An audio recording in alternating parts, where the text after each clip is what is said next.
Microsoft's latest controller, the new Elite Series 2, has been a fantastic controller so far.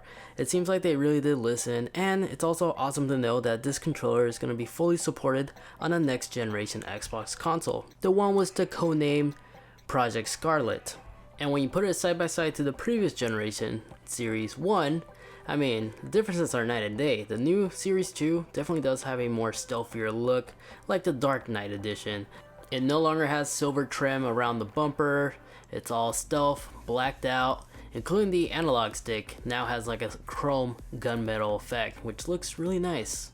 It also has a built-in rechargeable battery that can last up to 40 hours. That can be charged by placing it on its docking station or plugging it in directly with a USB-C cable.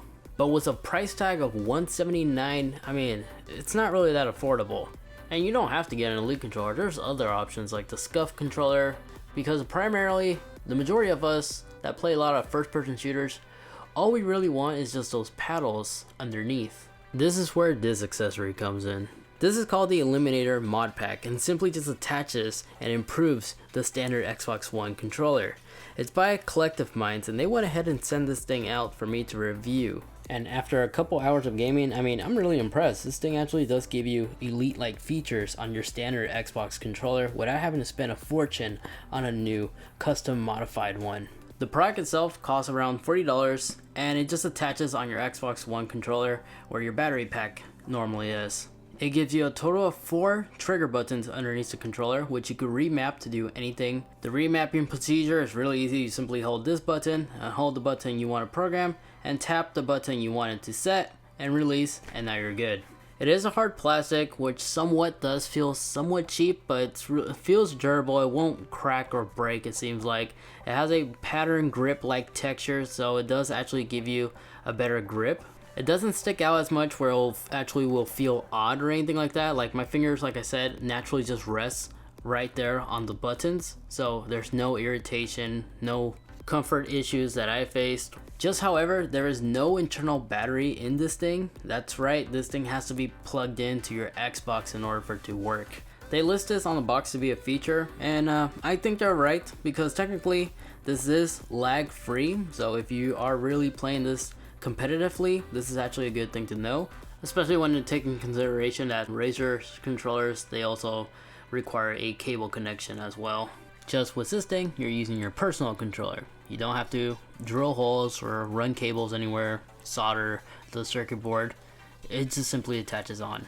And after playing a few matches, switching between the Elite controller and this controller, I was able to accomplish very similar tasks, very similar to like the Elite controller. No, I'm not able to adjust the tension joysticks like on the Elite controller on this new one, but I'm still able to adjust the triggers to be hair triggers, and I still had the very similar experience of never having to lift my thumbs off the joysticks. But of course, since this is an Elite controller, of course it's going to be heavier, it's going to feel more premium, more refined compared to your standard controller, but for $40, this didn't seem that bad. And there's also other things this thing can do. For example, you can actually switch it to mod mode, which means you can actually use rapid fire.